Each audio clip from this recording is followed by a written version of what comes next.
Buenas tardes, amigos de Agenda Económica. Una vez más con ustedes, luego de unas vacaciones merecidas que me pude tomar. Tenía unos 3 años sin tomar un día de vacaciones y pudimos tomarla para descansar un poco y compartir con amigos que teníamos mucho tiempo que no veíamos. Y así mismo, como teníamos mucho tiempo que no veíamos a los amigos que vimos en estas vacaciones, también una persona de Agenda Económica al que no tengo que presentar, que tenía un buen tiempo sin estar en el programa. Con él vamos a compartir el programa de hoy. Buenas tardes, Luis Manuel Piantini. Muy buenas tardes, Ezequiel. Muy buenas tardes, amigos televidentes. De nuevo aquí en el programa, después de un tiempo. Muy alegre. Fuera del país no te permitían. Sí, y cuando uno venía rápido, pero, claro. Pero de todas formas yo muchas veces asistía al programa. Sí, claro, también, pero ya tenía unos 2 años que no venía. con más pelo. Ahora tiene menos pelo, pero más sabiduría. No, ¿Eh? yo no sé si menos también. Se van perdiendo hasta todo va decreciendo. Hasta los conocimientos se van perdiendo. Te sigo de vez en cuando en algunos escritos que tú sacas tiempo para escribir en el periódico. Y he visto que en estos últimos meses ha escrito 2 veces. Muy interesante los análisis tuyos, pero de eso no vamos a hablar ahora. Ahora yo te voy a aprovechar en el programa para hablar de la economía dominicana y hablar un poco de todo esto que se viene dando en el mundo sobre geopolítica y de esto que escuché también y leí, Luis Manuel, de el milagro económico de República Dominicana según una economista francesa, pero con vulnerabilidad. Así que hablemos de la economía. Crecimiento, año 2018, 6.7 de crecimiento promedio en lo que va de los 10 meses de enero a octubre. Crecimiento de todos los sectores, salvo uno que otro, con estabilidad macroeconómica, estabilidad cambiaria, una estabilidad relativa de la tasa de cambio, una inflación por debajo de 3. Háblame de eso, tu parecer. ¿Cuáles son las vulnerabilidades de la economía dominicana? ¿Qué ves, Luis Manuel Piantini? Bueno, a raíz de un seminario a donde asistí en Nueva York en septiembre, de la Fundación Global y Desarrollo, donde participó CEPAL y participaron una serie de expertos de universidades norteamericanas. ¿Fuiste invitado por la Fundación? Sí, se evaluó la economía latinoamericana. Y como yo estaba dirigiendo uno de los segmentos, aproveché para resaltar lo de la economía dominicana. Okay. Y me llevé del documento de CEPAL de ese momento y de otros documentos de CEPAL. Indiscutible que la economía dominicana es, aunque muchas veces no se cree, y no es desde ahora, yo en los 34 años que estuve en el Banco Central, pues muchas veces cuando dábamos la cifra tampoco nos creían. Pero tú sabes que ha cambiado un poco eso, Luis Manuel. La oposición política y la oposición económica ya entiende que los números son ciertos, pero que ahora no derraman. No, eso de derramar muchas veces no depende del Banco Central, eso son políticas públicas que ayudan al derramamiento y el gobierno lo está haciendo a través de muchos programas de asistencia sociales que se están implementando en el área de la educación, en el área de la salud, en el área del apoyo a los grupos más marginados. Pero te señalaba que en un programa, ¿sabes lo que pasa? Aquí algunas veces, porque todo el mundo puede aquí coger un micrófono y comenzar a hablar lo que sea, aunque sea disparate. Eso no muchas veces sucede en todas partes, por aquí sucede todo. Entonces tú oyes a una serie de gente diciendo, no, que la economía no creció porque lo que ha habido un endeudamiento y que por el endeudamiento eso, la economía no crece. Pero mira, un ejemplo, Ezequiel. Pero el endeudamiento es cierto. Pero espérate, Ezequiel, vamos a caer en esto. Tú tienes un terreno y tienes $1.000.000 depositado en un banco y tú quieres hacer tu casa. Tú decides coger el $1.000.000 y compra blog, y compra varilla, y compra pintura, y le paga a los obreros y una serie de cosas y mueve, porque tú estás haciendo que esas industrias que producen blog y producen varilla aumenten su producción para ofertarte a ti que estás haciendo tu casa. O sea, tú has movido la economía y vamos a decir que tu fuerza movió un 5% la economía del barrio, o vamos a decir del barrio, ¿no verdad? A donde están todas esas empresas. Un barrio grande, una semiciudad. Y eso tiene su PIB, se mueve y qué sé yo qué. Bueno, tú moviste un 5% con tu $1.000.000. Pero ¿qué pasa? Tú dices, no, yo tengo $1.000.000, pero lo voy a dejar en el banco porque yo no sé qué me pueda pasar. Cualquier riesgo de algo, de una enfermedad, entonces me voy a quedar sin dinero porque voy a utilizar el $1.000.000 que tengo depositado y entonces para hacer la casa, pero después para enfrentar otras necesidades no voy a tener recursos. Digo, no, yo tengo mi tierra y le digo al banco, mira, aquí está mi tierra, pongo en garantía, hipoteco esto, dame el $1.000.000 para yo hacer mi casa. Y el banco te presta y tú coges ese préstamo del banco, es una deuda, tú te estás endeudado. Pero tú con ese $1.000.000 del banco, tú compras el mismo blog, la misma varilla, la misma pintura y mueves todo lo que produce el barrio. El barrio tuyo te produce todo eso, con pequeñas empresas y cosas, y está moviendo el 5% del producto del barrio, con empréstito y sin empréstito. Ahora, ¿qué va a pasar después? Después va a pasar que tú dices, bueno, lo que me ingrese me voy a recapitalizar de nuevo porque me quedé sin nada en el banco.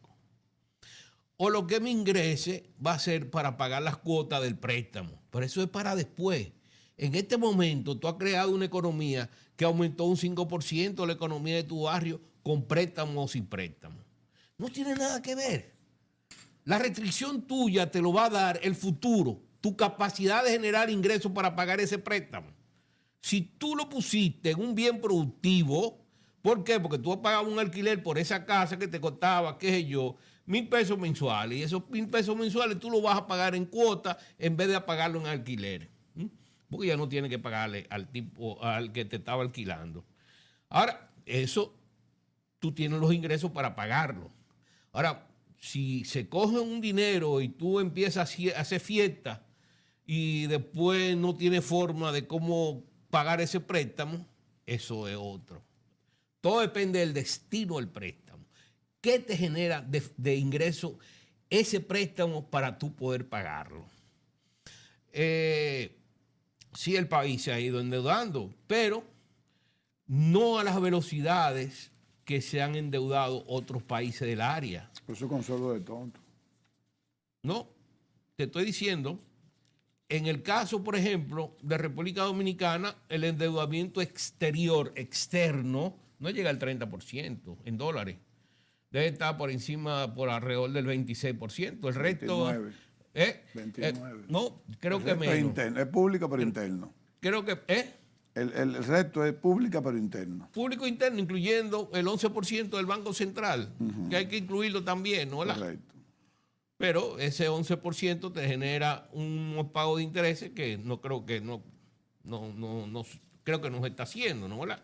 Y por eso se están acumulando y está creciendo la deuda con relación al PIB. Pero bueno, ese no es el tema de ahora. Yo hice una sugerencia en un escrito que hice. Donde y cuando tú coges prestado para pagar deuda, ¿cómo se llama eso? Una cosa es cuando tú coges prestado para pagar intereses y otra cosa cuando tú coges prestado para pagar cuotas de capital e intereses. Pamba vaina. ¿Cómo se llama eso?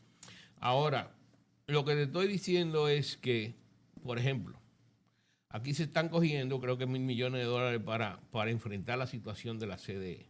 La CDE le ha quitado a este país como 10 República Dominicana. Porque este país, con una energía estable, hubiera producido metales y hasta carros posiblemente. Y el gobierno se la ha pasado cogiendo prestado y subsidiando el gobierno, subsidiando a la CDE durante 40 años. No es de ahora. No es de ahora. Estamos hablando de los años 70. Yo hice huelga a los 4 años y tengo 57. Estamos hablando de los años 70. O sea que es un problema que se viene arrastrando de hace años. Así es. Y ese crecimiento que ha tenido la República Dominicana en 50 años, de un 5.3% anual, una cosa fantástica, fantástica. Tal vez hubiera sido un 10, un 20% mayor Y saneado. si el problema de la energía aquí se hubiera solucionado. Bueno, pues no se solucionó por politiquería así coyunturales, gobierno tras gobierno. Eso es un problema político toda la vida. Sí, es un problema de que cada 4 años que venía un gobierno nuevo se inventaba algo diferente. Y utilizaba la CDE para fines políticos. Pero parece que en este momento hay una decisión del Estado de que eso se solucione en un periodo relativamente de mediano plazo. No vamos a decir que mañana, pero sí que se reduzcan las enormes pérdidas. Lo que sí hay que decir que de este gobierno, estos 6 años, ha demostrado mucho afán, mucho interés en mejorar muchas cosas que venían distorsionadas desde hace muchos años. Eso sí. Pero seguimos, pero es evidente los problemas que tenemos. Y yo siempre lo digo, Luis Manuel, que el problema de deuda está ahí, es un problema de deuda. Es cierto que para mí incluso, con todo el respeto, es insostenible ya, porque cuando usted coge prestado para pagar lo que debe y que todos los años coge más prestado porque los intereses y los cumplimientos del servicio de la deuda son mayores, entonces es insostenible. Sin embargo, no es culpa del gobierno. Mira, el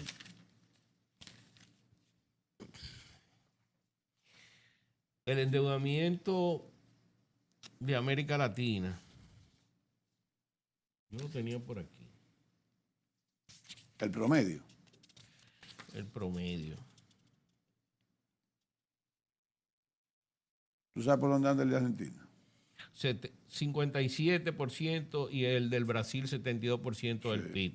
El de Argentina mayor. Y el de la región equivale al 56.8% del PIB. Sí. Y los déficits públicos de estas dos economías superaron el 6% del PIB en el 2017. O sea que ese endeudamiento es para financiar ese déficit. República Dominicana no tiene un déficit tan alto. No tiene un déficit tan alto. Es un 2 y pico por ciento, menos del 3%. Ha proyectado 1.7 para el año que viene y 2.3 para este año. Bueno, entonces, tú me dices que,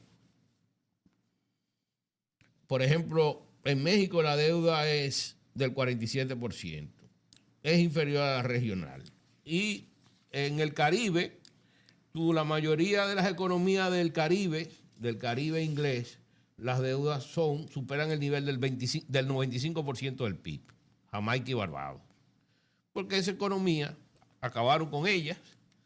Cuando la Organización Mundial de Comercio se creó, todas tuvieron que cumplir. Ahora son economías abiertas. Antes eran como novia muy protegidas, que tenían un mercado con la Unión Europea, donde mandaban sus productos. Tenían un nivel de vida bastante elevado. Ahora lo han dejado a su propio destino, inclusive huracanes que lo afectan todos los años y lo destruyen, porque tú construyes algo y te lo destruyen al otro día, tú te vas a endeudar para volver otra vez a construir. O sea que hay situaciones, aquí estamos a cada rato con un problema de un desastre, de tormentas que se llevan carreteras, que se llevan puentes. Todo eso cuesta dinero. Todo eso cuesta dinero y el nivel de presión fiscal aquí es baja con relación al promedio en América Latina. Estamos hablando de un 14%. Se quiere subir al 15, al 16% a través de medidas administrativas. Sin embargo, a pesar de ese nivel de endeudamiento tan bajo, el país ha podido crecer muy rápidamente. Aquí se han construido 16 economías de las que existía en el año 1968. La economía que existía en el año 1968, a partir del año 1968 se han construido 16 economías. ¿Cómo así? Sí, porque basándonos en los cálculos de la metodología del Premio Nobel de Economía Romer, en República Dominicana, cada 13 años se crea una nueva economía, promedio, en los últimos 50 años. O sea que en los últimos 50 años, cada 13 años, con cada 13.5 años, tú creas una nueva economía. Pero no la economía del año 68, no. Por ejemplo, vamos a ver. Yo tengo unos cálculos. Vamos a hacer una pausa para que tú nos expliques esa conceptualización que tú estás planteando. Porque me gustaría saber cómo tú, en qué tú te basas para plantear que se han creado 16 economías o 4 economías. Me dio 4 ahora mismo. No. Vamos a un corte, no nos corten. 4 veces. No, pero. Manténgase con nosotros. Por ejemplo, bueno.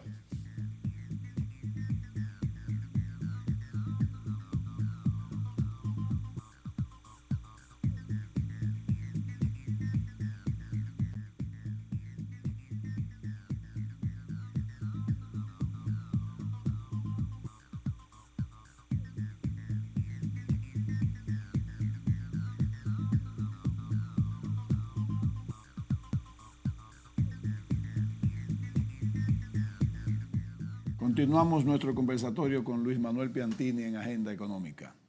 Explícanos, Luis Manuel, eso de las 16 economías.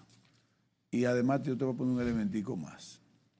En los 6 años de gobierno de Danilo Medina Sánchez, hemos tenido o tendremos un crecimiento promedio de 6%. ¿Tú recuerdas cuando empezó en el 2012 y ahora en el 2018? ¿Qué éramos nosotros? ¿Qué era República Dominicana? ¿Cómo estábamos en ese momento en términos económicos, crecimiento, bienestar? ¿Y cómo estamos ahora de acuerdo a Luis Manuel Piantini? Yo te pongo ese elemento adicional a lo que tú nos vas a explicar de la 16 economía. Mira, yo... Lo que pasa es que tengo que aprovecharte. Podría llegar a eso diciéndote...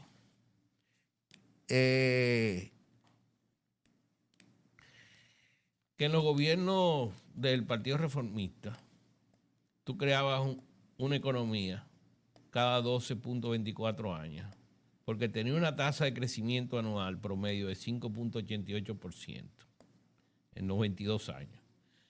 En los primeros 8 años, esa tasa era 8.16 y tú pudiste crear una economía en 9 años. O sea, en los gobiernos del PRD que vinieron después, esos 12 años se subieron al 25, porque la tasa de crecimiento de la economía bajó y representó 2.84% promedio. Es con una variable que tú estás trabajando. Tú estás trabajando con una variable. Entonces, en los gobiernos del PLD, esa tasa es de 5.97%. Entonces bajó a 8. Es superior a lo del reformista y superior a la de a lo de el PRD. Y tú tienes, por ejemplo, que tú creas una economía cada 12.05 años. En Balaguer era 12.24 y en el PRD cada 25.35 años. Ahora, ¿por qué yo te digo que 16?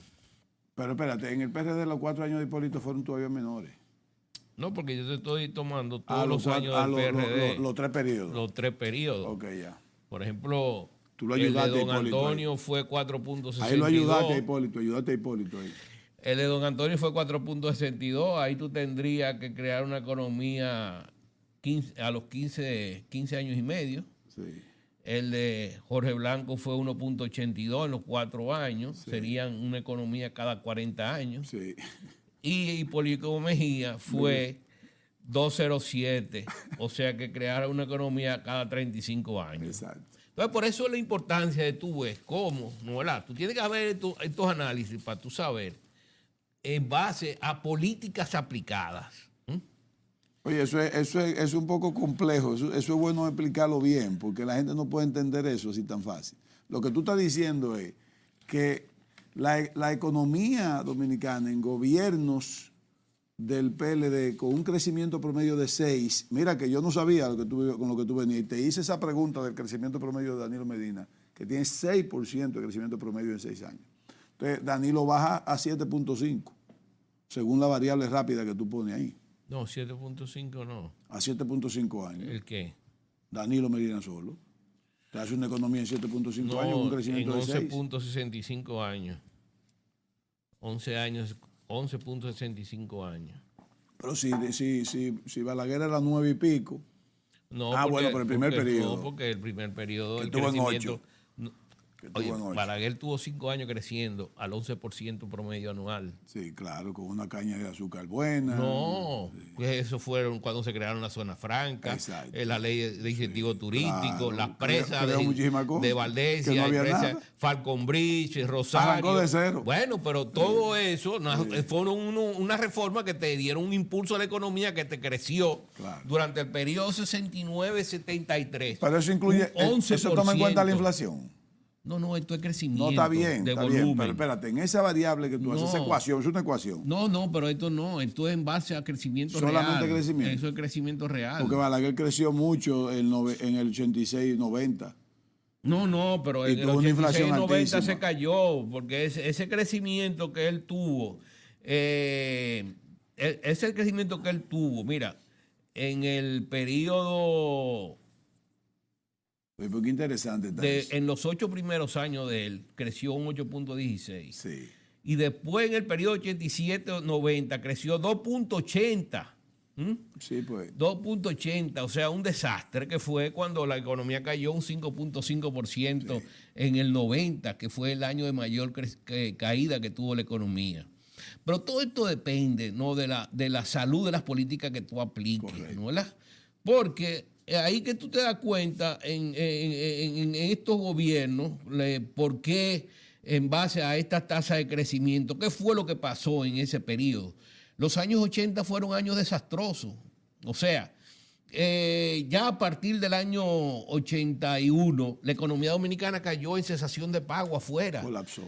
Casi se habló hasta de moratoria. Del endeudamiento externo, ¿no? ¿Verdad? Sí. Bueno, dejó de pagarle a todo el mundo, inclusive a los bancos, a todo el mundo le dejó de pagar. Ahí Juan Boy incluso en la revista Teoría y Acción, Política y Teoría y Acción planteó esta moratoria.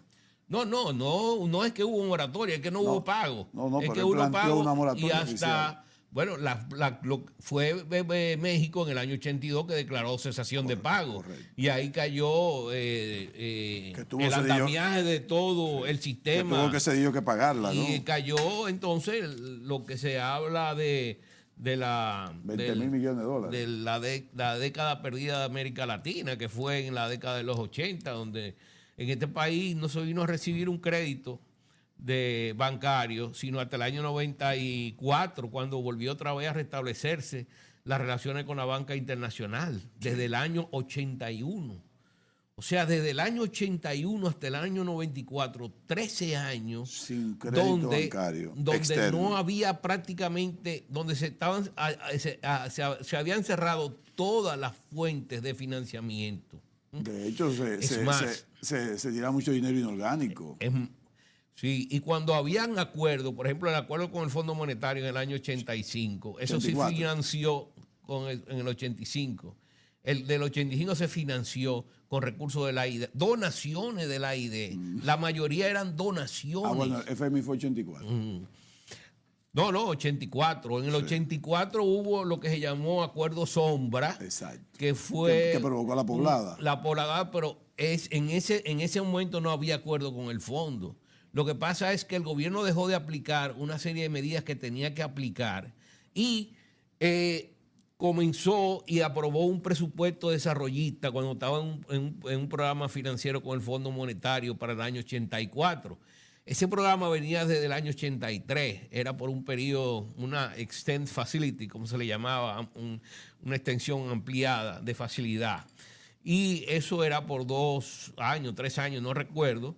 Y ya al final del primer año, pues ya te estaba comenzando a incumplir, porque el presupuesto que aprobó fue un presupuesto desarrollista que iba más allá que lo que había acordado en las condicionalidades del programa. Además, se habían seguido acumulando atrasos de pago en las facturas comerciales con la banca de algunas ventanitas que se habían abierto.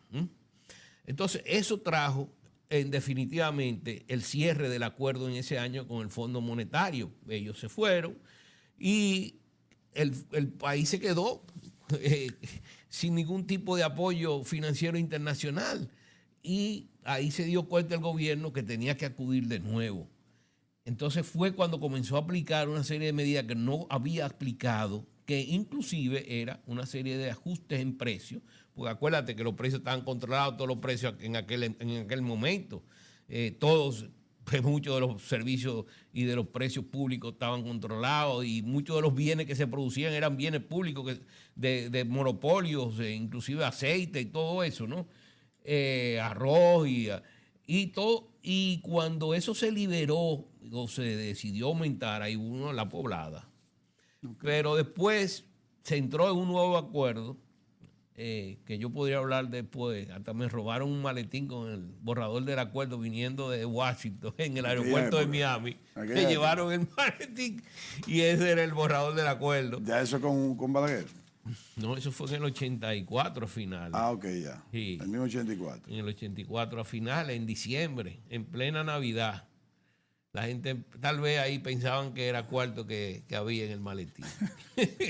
Y no sabían que era un acuerdo que si hubiera llevado un periódico y le hubieran pagado unos cuartos por eso. Tú pediste, me imagino, copia de la que quedó en Estados Unidos. Sí, naturalmente. No, y además yo creo que los dos otros, que eran el gobernador Hugo Giuliani y el secretario técnico era Orlando Asa del Castillo. Sí. Yo era director de la Oficina Nacional de Planificación en ese momento, que me habían pedido prestado al Banco Central. Onaplan. Sí. Yo estaba negociando una donación para una presa que querían hacer en los altos del ¿Tú fuiste jefe de Tomás Rodríguez de León? ¿Tú fuiste jefe de Tomás Rodríguez de León en ese momento? Tomás había estado en Viterbo de los Santos, sí. Pero ellos habían estado antes. Ya Tomás estaba en la CDE, como Marcelo Jorge. Ah, sí, ya. Y yo andaba precisamente con Tomás buscando unas donaciones para la reforestación de Manabao Júcar Tavera, que pensaban hacer Manabao Júcar Tavera, o una presa en los altos del Yaque, y con el fondo de los PET. Entonces ya Viterbo también se había ido. Viterbo iba afuera. No creo que estaba ahí ya. Sí. Y por ahí pasó Isidoro de los Santos también. Bueno, Isidoro fue su director. Pasó Marisa. Ahora no recuerdo el apellido de Marisa. Ramón Pérez Minaya fue director. Eso fue en el periodo 78-82, sí. ¿No? Y Isidoro fue su director en ese momento, en esa época, ¿no? Y bueno, Maritza también, o sea, todos esos muchachos se formaron ahí en Onaplan, que era una buena escuela de formación. Muy buena. Eran buenos economistas. Había días que nosotros amanecíamos 2 días trabajando, haciendo informes, porque antes la cosa era para ayer, ¿no? ¿Verdad? No, y además era muy manual. Ya comenzaba a operarse, porque yo hice mi tesis en el año 76 con la computadora del hipódromo, que era la primera que había llegado aquí. Era un monstruo. Una máquina. Un monstruo que había en este espacio, ¿no? Y eran con tarjetas que tú alimentabas. Exacto. Entonces era un modelito de demanda inducida. Y bueno, tuve que utilizar la computadora del hipódromo Te la para poder apretaron. tirar el modelito. Te la apretaron. Entonces, ¿cómo podríamos nosotros concluir esa ecuación? Porque es una ecuación que tú estabas aplicando.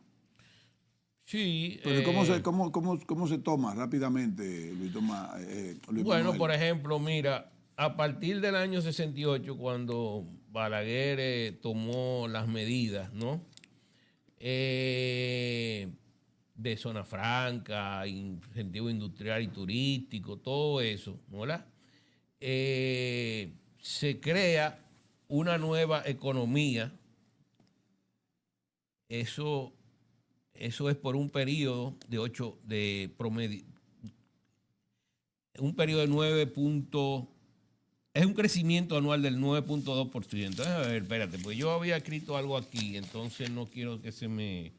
Entre el año 1969 a finales del 76, es un periodo de 8 años, el crecimiento promedió 9.2%. En ese periodo, que es el de más bajo, el periodo más corto, ¿no?, en que se creó una nueva economía, fue por ese alto nivel de crecimiento del 9.2%, durante los 50 años de análisis.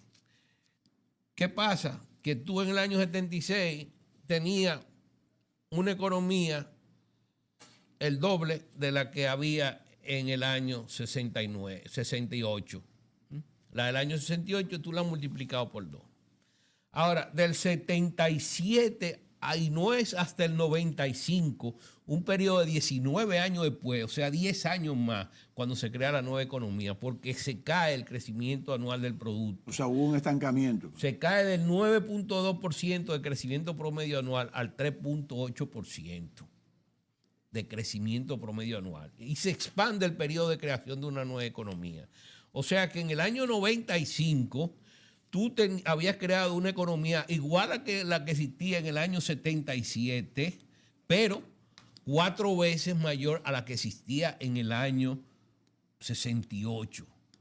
Por eso es que yo te digo que al día de hoy, si seguimos, se ha creado 13 veces la que existía en el año 68. Okay. Y si seguimos creciendo, vamos a crear una nueva economía a partir del año 2009 al año 2022.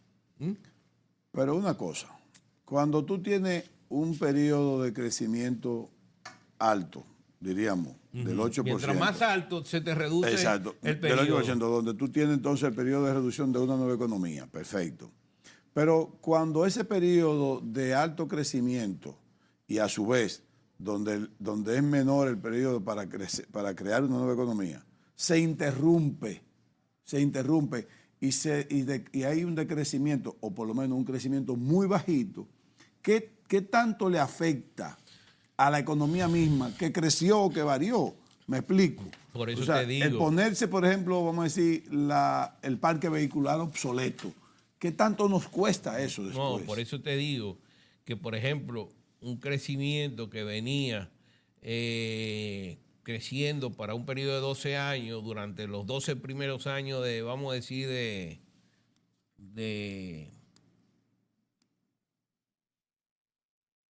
los 12 primeros años de Balaguer, el crecimiento era de 12 años, ¿no?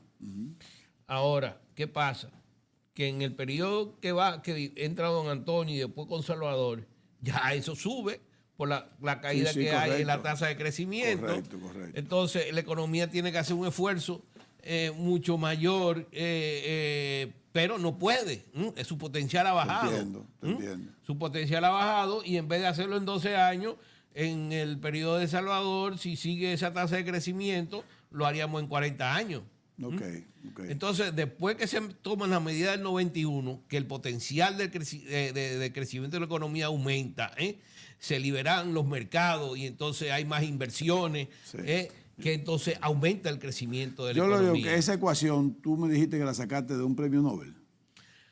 Sí, eso es Paul Romer, que que la desarrolló. La desarrolló. Eso es. Y, No está complicado la cosa. No, ¿y qué tomó él en cuenta para hacer eso? O sea, ¿por qué él se motivó a hacer eso? No, bueno, él es un se especializó en desarrollo económico y su carrera, él fue inclusive vicepresidente del Banco Mundial y entonces pues él trabajó mucho en lo que era desarrollo económico y pues calculó y determinó mediante todas las investigaciones y todos esos años trabajando que cada 72 años en base tú dividías 72 entre el crecimiento promedio que estaba teniendo tu economía y tú sabías el tiempo que iba a durar tu economía para duplicar su crecimiento. Y ahí mismo entonces él proyectaba cuál es el crecimiento ideal para que tú tengas un periodo decente de una economía tras otra. El ideal no, tú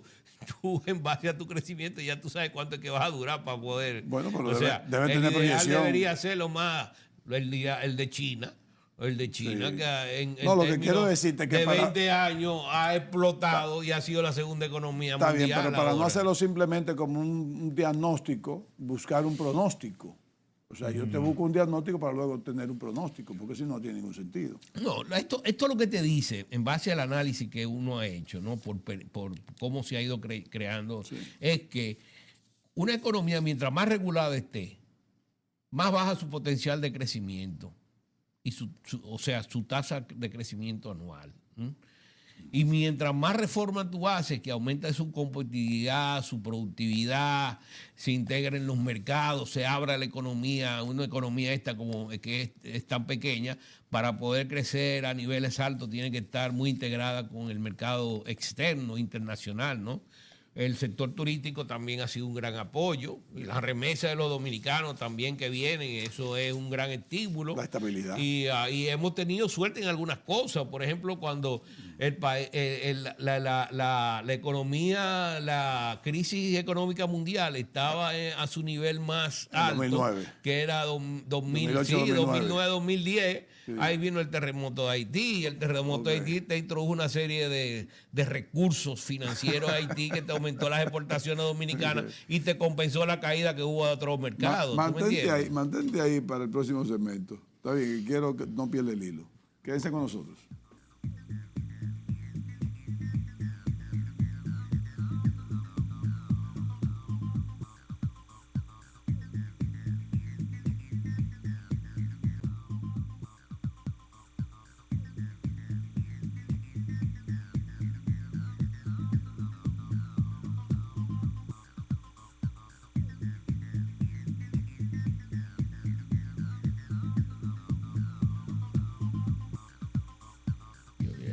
Continuamos con Agenda Económica. Luis Manuel, entonces, en conclusión, de acuerdo a Luis Manuel Piantini, definitivamente los gobiernos del PLD han transformado la República Dominicana en términos económicos. Estamos de acuerdo, en eso no hay. ¿Por qué? Porque han sido constantes en términos de mantener las políticas y de mejorar y de aplicar reformas, abierto el país. O sea, han sido gobiernos muy estables en el mantenimiento de las políticas. No son gobiernos cambiantes que te introducen incertidumbres. El manejo macroeconómico, por ejemplo, en el manejo del presupuesto. Continuidad de Estado. El manejo del presupuesto ha sido un manejo muy, muy equilibrado, que ha aumentado, sí, el endeudamiento. Sí, hay que ver también que la tasa de presión fiscal de nosotros, una tasa por debajo de 15, ¿no? Sí, y 14.8. Y es un país que demanda demasiados recursos del Estado. Solamente en educación estamos hablando del 4%, ¿no? ¿Verdad? No el 4%, 170 mil millones, míralo por ahí. Pero bueno, cuando tú vas a cada cuarto, lo que tiene que pasar para ayuntamiento, o sea, hay una serie de leyes que te están asignando recursos que tú debes entregar y al final no te queda con nada prácticamente. Entonces, aquí hay un problema en la parte fiscal, ¿no? ¿Verdad? Mucho ha hecho el gobierno para lograr lo que se ha logrado en términos de crecimiento, porque te voy a decir, aquí no es que el milagro dominicano, estamos hablando de que la República Dominicana crece generalmente por encima del 6% cuando hay buenas políticas aplicadas.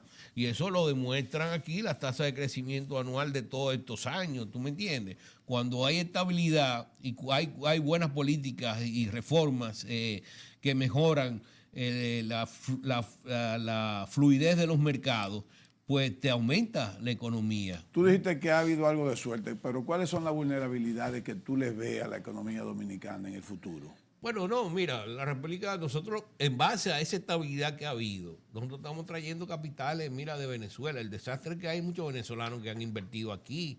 Muchos de Centroamérica también han venido a invertir aquí, han comprado muchos negocios. Hay que cuidar un poco el capital venezolano.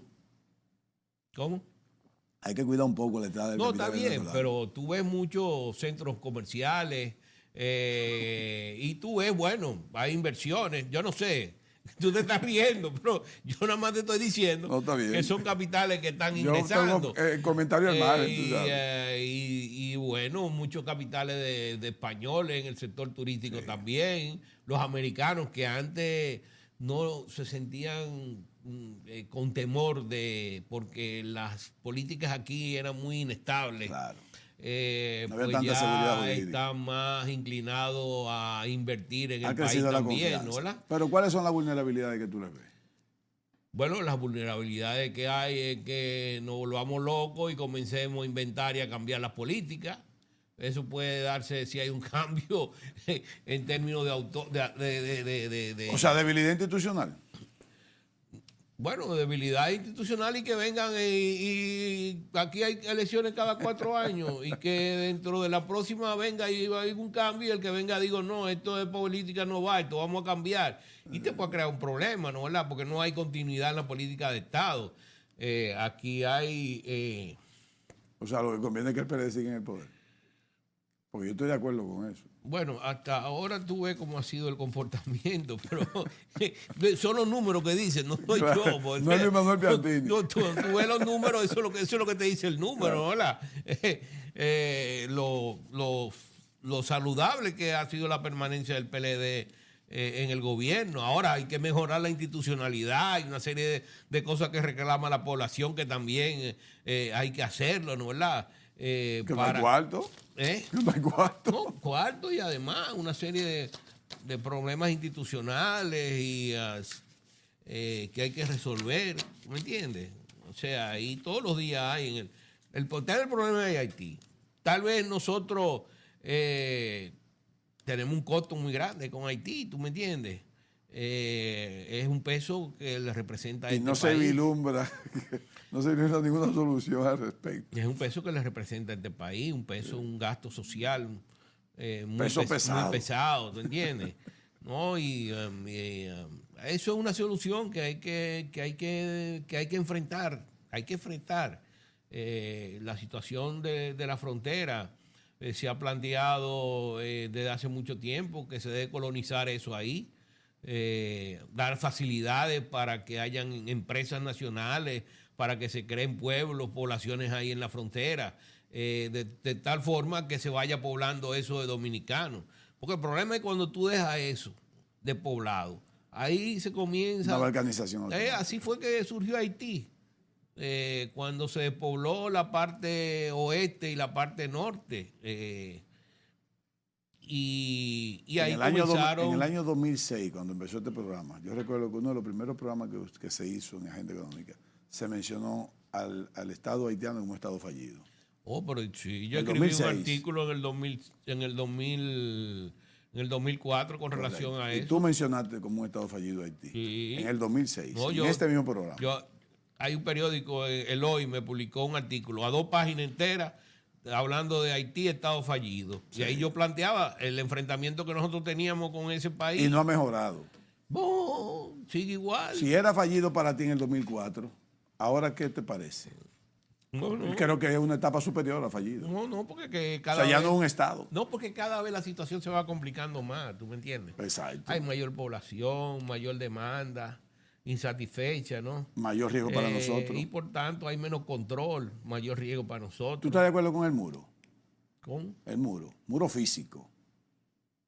en toda la frontera. Eso hay que evaluarse, ¿tú entiendes? Porque el muro físico, tal vez en algunas áreas es importante en todas, tener un muro, pero hay otras áreas que son montañosas, que es media problemática. No, se puede. Se puede, Pero topográficamente se puede. Lo que te digo del muro, el doble muro es la población que tú puedas, los dominicanos que tú puedas ahí establecer o sea, tú en ni centros poblacionales. Entonces, ni sí ni no. Yo creo más en los centros, en la creación de centros poblacionales.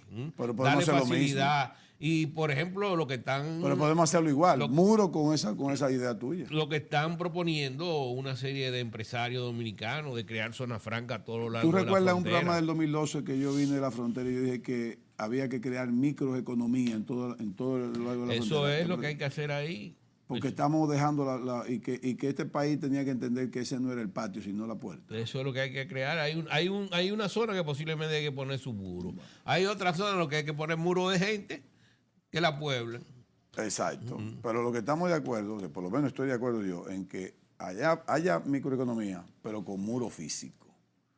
Tú dices que hay que pensarlo.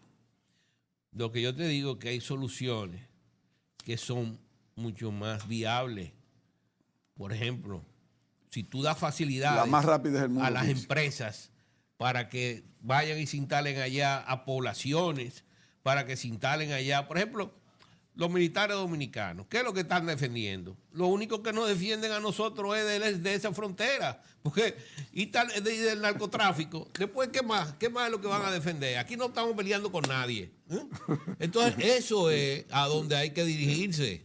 ¿No me entiendes? El programa terminó, Luis Manuel. Tú vendrás a otro programa pronto. Sí. Va a venir pronto otro. Lo que tú quieras. Julio, apúntalo, que él prometió que vuelve. Gracias a ustedes, amigos, por permanecer con nosotros. Hasta la próxima entrega. Que Dios lo bendiga.